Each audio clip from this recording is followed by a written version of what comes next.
저는 방금 소개받은 LG U+에서 개발자로 근무하고 있는 이진이라고 합니다. 제가 오늘 말씀드려볼 주제는요. 저희 LG U+에서 굉장히 다양한 신사업을 하고 있는데요. 그 신제품에서 저희가 데이터를 어떻게 활용하고 있는지 사례에 대해서 조금 말씀을 드려보고자 해요.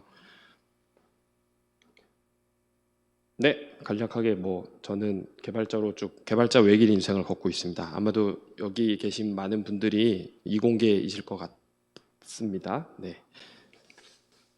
네, 제가 오늘 말씀드릴 부분은요. 지금 빅데이터 컨퍼런스이니만큼 일반적인 데이터의 프로세싱 파이프라인을 보면 익스트랙트하고 트랜스폼해서 로드한다. 이렇게 해서 ETL이라고 우리가 부르는 전형적인 어떤 그런 방법이 있는데요. 제가 오늘 말씀드리고자 하는 지점은 요 ETL이 아니고 결국 로드된 데이터를 어떻게 활용하고 있는지에 대해서 조금 말씀드려 보고자 해요. 그리고 어떻게 수집을 하고 있는지도 간단하게 조금 기술적인 내용도 살짝 말씀을 드려보고자 합니다.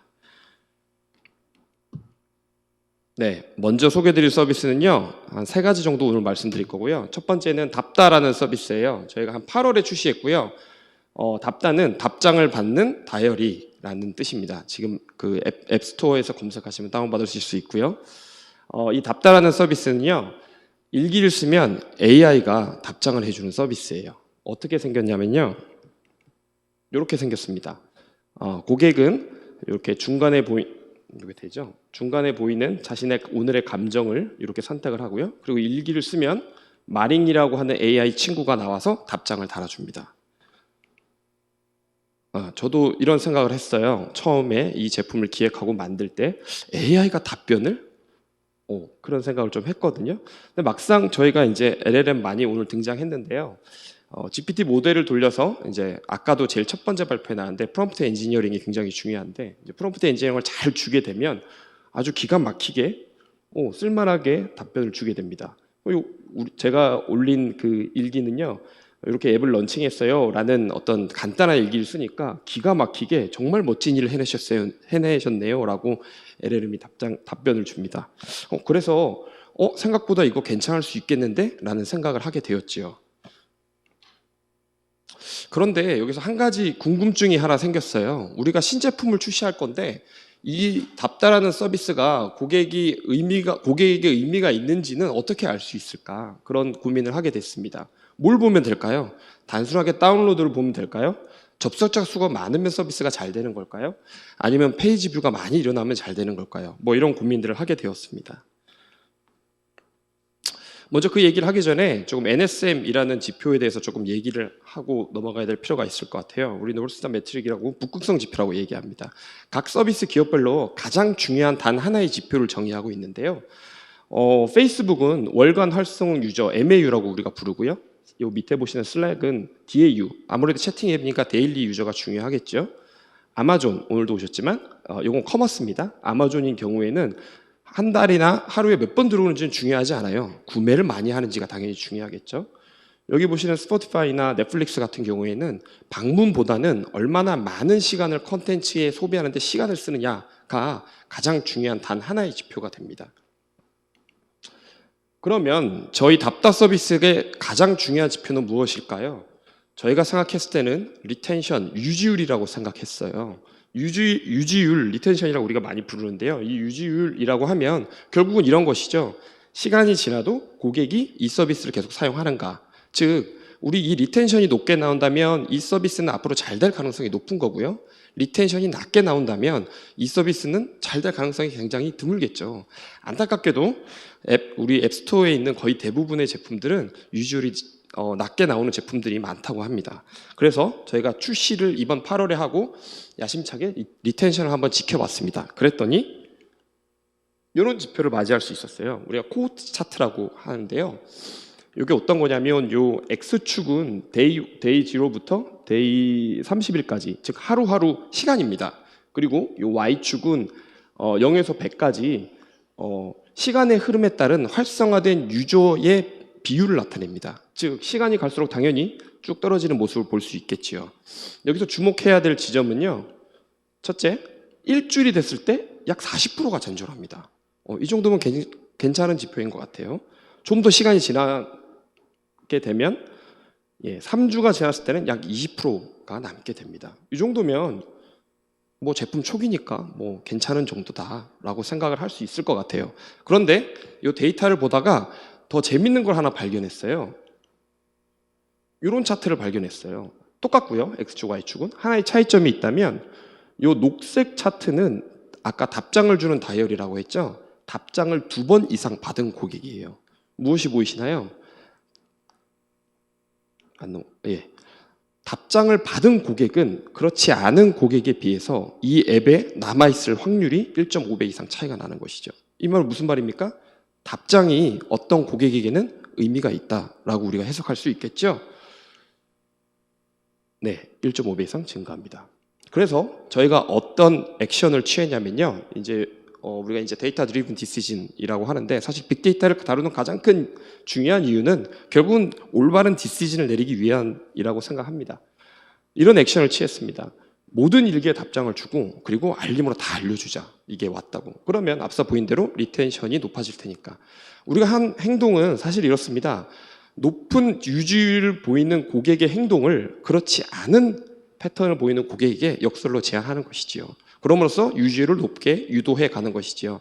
근데 이거는 저희가 뭐 새로이 뭐 없던 걸 만들어낸 그런 건 아니고요. 이미 페이스북에서 많이 하고 있습니다. 인스타그램에서도 많이 하고 있고요. 우리 소셜미디어에 처음에 앱을 설치하고 나서 가입하게 되면 제일 먼저 뜨는 창이 뭐지요? 친구 추가죠. 그리고 각각 그 화면에서 다 친구 추가해라 그러고 알 수도 있는 사람이라 추천해주고 그런 이유를 하는 이유 중에 하나가 물론 네트워크 이펙트도 있겠습니다만 신규 가입자가 소셜앱에서 친구가 3명 이상 되면 그때부터는 리텐션이 급증한다고 합니다. 즉 앞서 말씀드렸던 그런 행위가 되겠지요. 자, 이런 거는 어떻게 만들었을까요? 좀 기술적인 얘기인데요. 모르겠습니다. 프론트엔드 엔지니어 분이 계신지 모르겠는데 요 각각의 그 이벤트들을 잘 정의하는 것이 처음엔 중요합니다. 무슨 이벤트냐?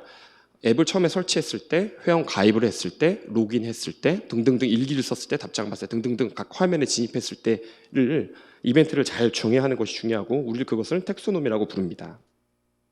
그래서 이걸 수동으로 보내는 것보다는 뭔가 UI 뷰 라이프 사이클에서 생명중에서 자동으로 보내는 게 굉장히 생산성이 있겠지요. 그래서 저희는 리액트를 사용하고 있고요. 이런 리액트 라이프 사이클에서 자동으로 보내도록 합니다. 우리 교과 과정 중에 객체 지향이 있는지는 모르겠는데 사실은 오늘 여기서 드리고자 했던 말씀은 이런 그 공통된 기능을 부모 클래스에 묶어서 부모 클래스에서 해주고 자식은 뷰만 잘 구성한다. 이 얘기를 조금 드리고 싶었습니다. 다음 케이스 2번 포동이라는 케이스를 말씀드릴게요. 통신사에서 참 별걸 다 합니다. 포동은 저희가 30만 반려견 커뮤니티라는 서비스고요. 작년에 출시한 서비스입니다. 말씀드린 대로 반려견 커뮤니티입니다. 지금 벌써 30만을 달성했고요. 저희 포동이 하는 서비스가 여러 개 있는데 그 중에 하나가 훈련 서비스를 하나 제공하고 있어요. 반려견 키우시는 분들은 아시겠습니다만 좀 문제 행동을 보이는 반려견들을 교육해주는 일련의 그 오프라인 프로그램입니다. 고객은 저희 사이트에 저희 앱에 들어오시면 이렇게 훈련사를 먼저 선택을 하게 되고요. 그리고 어떤 훈련이 있는지 예상을 할 수 있습니다. 그럼 이 사진처럼 이렇게 오프라인 장소에 모여서 실제로 반려견들의 문제 행동을 교정한다든지 아니면 올바른 리드 방법 이런 거를 알려주게 됩니다. 그리고 이렇게 지역에서 서울 시내 그리고 또 경기, 인천, 부산 뭐 등등등 지역에서 오프라인에서 훈련을 진행할 수 있습니다. 요거를 만들다 보니까 또 한 가지 아이디어가 하나 생겼어요. 이게 지역별로 하게 되는데 예를 들면 이런 것이죠. 강남구에 사시는 분이 강서구까지 훈련을 받으러 가지는 않습니다. 강남구에 가지요. 근데 요 훈련이라는 게 굉장히 제한적이죠. 다 그 시간이 정해져 있기 때문에요. 그래서 이런 아이디어를 내봤어요. 각 지역구별로 신규 클래스가 열렸을 때 고객에게 알람을 주면 어떨까라는 생각을 했어요. 근데 이 기능이 고객에게 딜리버리 될 때 고객에게 의미가 있어야 우리가 이 개발하는 게 의미 있는 일이 되겠지요. 그래서 요걸 추가하고 나서 의미가 있는지를 보기 위해서 또 아까 본 코호트 차트를 한번 봤습니다. 그랬더니 또 재밌는 일이 또 발생했어요. 요 녹색 차트는 신규 알림을 사용하지 않은 고객입니다. 신규 회원이고요. 요 파란색 차트는 신규 알림을 킨 회원입니다. 보시면 거의 지금 이건 요 밑에는 아까 데일리였는데 요거는 위클리입니다. 굉장히 긴 시간이죠. 거의 압도적으로 차이가 나는 걸 볼 수 있습니다. 이제 퍼널이라고 부르는 데이터를 보는 하는 방법인데요. 퍼널이 깔때기입니다. 예를 들어서 요 X축은요, 아까 보신 그 훈련사를 선택하는 화면이고, 요 제일 X축의 제일 끝으로 갈수록 수업 결제에 이르는 그 일련의 과정을 의미합니다. 즉, 수강 선생님을 선택하고, 장소를 선택하고, 결제 방법을 선택하고, 종국에는 결제에 이르게 되겠지요. 여기 바 차트의 파란색은 신규 알림을 언한 고객이고요. 요 초록색은 언하지 않은 고객입니다. 보시면 거의 2배 이상 차이가 나요. 이게 무슨 말입니까? 우리가 신규 알림 기능을 만든 게 결제에도 영향을 미친다는 얘기죠. 2배 이상 차이가 나니까요. 알림을 킨 사람들은. 그리고 여기 차트에서 다루지 않았습니다만 재결제율도 무려 2.5배 이상 차이가 납니다. 우리가 어떤 지표에서 2.5배 이상 차이가 난다는 건 굉장히 유의미한 값이라는 걸 우리가 알 수 있습니다. 그래서 우리가 데이터로부터 이런 걸 배웠어요. 알림이 리텐션뿐만 아니고 결제에도 영향을 미치는구나. 그래서 수단과 방법을 가리지 말고 고객이 알림을 키도록 유도해야겠다. 그래서 우리가 요새 앱들 같은 거 보면 뭐 대표적으로 토스가 있고 뭐 등등등 여러 가지 앱이 있습니다만 들어가면 갈 때마다 알림을 키라고 하지요. 그런 백그라운드의 이유가 있습니다. 이거 어떻게 구현할까요? 네. 아까 말씀드린 유저의 이벤트를 잘 트래킹하고요. 잘 비주얼라이제이션 합니다. 참 쉬워 보이죠? 근데 그 이면은 그렇지 않습니다. 우리가 이제 데이터 쪽에 관심이 있으신 학생분들은 아마 반드시 접하게 될 카프카라는 분산형 큐인데요. 이 친구를 반드시 접하게 되실 겁니다. 보면 간단하게 말씀드리면 이 각각 앱에서 발생하는 고객의 이벤트를 이 분산형 큐에 잘 담아서 결국은 스파크나 또는 뭐 플링크 이런 걸 써서 스트리밍 처리를 하고요. 아까 봤던 ETL입니다. 그리고 결국은 정제된 데이터를 우리가 이제 SQL 데이터베이스에 저장을 합니다. 그리고 앞서 봤던 차트로 잘 표현해서 우리가 보게 되는 것이지요. 마지막입니다. 네. 뒤에 쉬는 시간이라 빨리 하겠습니다. 저희가 이번 아직 출시한 지 아직 얼마 안 된 너겟이라는 앱이고요. 아주 야심차게 출시했습니다. 저희 너겟은요, 통신 기반 라이프스타일 플랫폼을 지향합니다. 뭔지 한번 말씀을 드려볼게요. 요새는 저희가 데이터를 보다 보니까 MZ세대 분들은 핸드폰을 쿠팡에서 사십니다. 대리점 가서 사지 않고 쿠팡에서 사죠. 그리고 그러니까 그 핸드폰은 디지털로 사는데 개통은 오프라인 가서 하죠.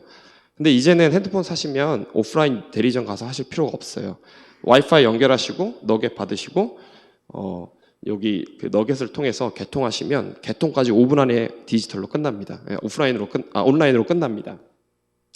보시면 통신의 일련 과정들, 가입, 변경, 해지 상담에 관한 모든 활동들을 온라인으로 하겠다라는 제품으로 봐주시면 좋을 것 같아요. 요금제도 많이 준비되어 있어요. MZ세대의 취향에 맞게 1Mbps에서 400 데이터를 다 쓰면 이렇게 선택할 수도 있고요. 뭐 기가도 뭐 여러 가지로 뭐 선택할 수 있습니다. 이심이든 뭐 유심이든 뭐 선택하시면 되고요. 부스터라는 것도 있어요. 이건 뭐냐면 데이터를 다 쓰게 되면 내가 조금 저렴한 요금제를 쓰는데 데이터를 더 사용할 수가 없잖아요. 근데 이 부스터를 사용하면 1시간, 2시간, 5시간 동안은 무제한으로 빠른 속도로 사용할 수 있는 저희는 토핑이라고 부르는데 그런 그 부가 서비스입니다. 자, 우리가 이제 기존에는 오프라인으로 하던 걸 온라인으로 만드는 새로운 시도를 하다 보니까 되게 중요한 사실을 하나 발견하게 됩니다. 굉장히 이 통신 시스템이 신뢰성이라는 게 굉장히 중요해요. 우리가 어떤 예를 들어서 뭐가 있을까요? 아까 답다에서 일기가 안 나왔다고 가정을 합시다. 그러면 그거 가지고 불만 콜을 하지는 않을 것 같아요. 물론 할 수도 있겠지만. 그런데 통신이 안 되면 참지 않죠. 바로 전화해가지고 안 된다라고 하죠. 그래서 신뢰성이 굉장히 중요해요. 근데 문제는 이 신뢰성이 중요한데 최악의 상황을 가정해 본다면 문제가 생긴 걸, 즉 장애가 생겼음을 인지하지 못하고 흘러가서 결국은 고객이 불편을 겪고 그게 불만한 어떤 콜로 이어지는 게 최악의 상황이라고 가정할 수 있습니다. 그럼 최선의 상황은 장애가 발생했을 때 가장 빠른 시간 내에 우리가 디텍트 할 수 있어야 됩니다. 거기에 대한 고민입니다. 이거 어떻게 할까요? 24시간 상황실을 만들어서 사람이 3교대를 할까요? 그럼 이런 개발자의 참사가 벌어집니다. 그죠? 오늘이 무슨 요일인지도 모릅니다. 코딩의 기기가 되어서 코딩만 열심히 후줄간 셔츠 입고 이렇게 할 수는 없지요. 어떻게 하면 좋을까요? 예, 답은 자동화입니다. 즉, 일련의 우리가 이제 observability 또는 alerting라고 여러 가지를 부르는데요. 아마도 학교를 졸업하시고 이제 창업을 하시거나 아니면 회사에 가시면 한 번씩 접하시게 될 개념이실 것 같아요. 뒤에도 잠깐 나오는데, 네, 그 디텍션에 대한 내용을 최대한 사람에게 맡기지 말고, 사람은 오류를 범할 수 있으니까 컴퓨터가 하는 겁니다. 요거는 넘어갈게요. 그 문제는 보면은 저희가 만든 서비스가, 요거는 저희 서비스는 아니고 넷플릭스의 그 서비스를 나타낸 그 모식도고요. 굉장히 유명한 차트입니다. 보시면 요 동그라미 하나하나가 넷플릭스를 구성하는 하나의 작은 서비스라고 보시면 돼요. 이제 우리가 이제 그걸 이제 마이크로 서비스라고 부르는데요.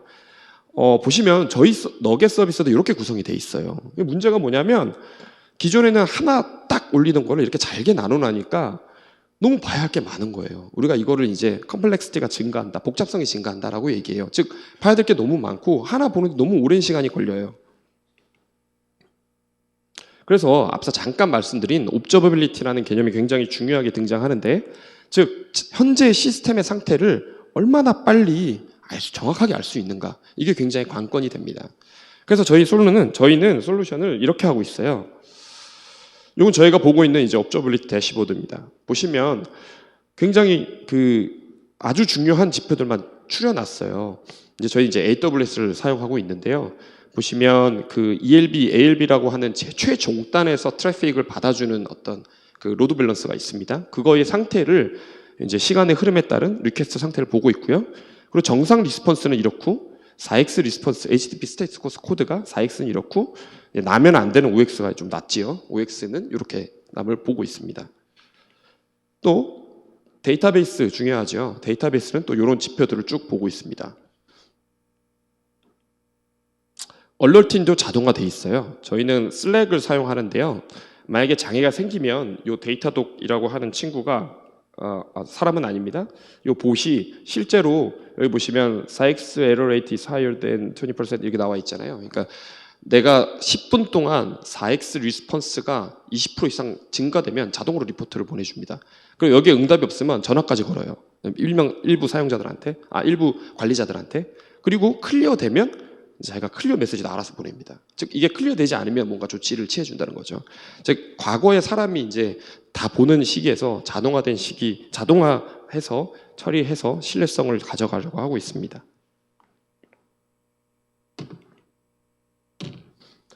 네, 저희는 이제 쿠버네티스라는 일단 컨테이너라이즈된 시스템을 사용하고 있고요. 넘어가겠습니다. 이건. 그러면 앞서 말씀드린 그 문제 행위죠. 이걸 어떻게 해결할까?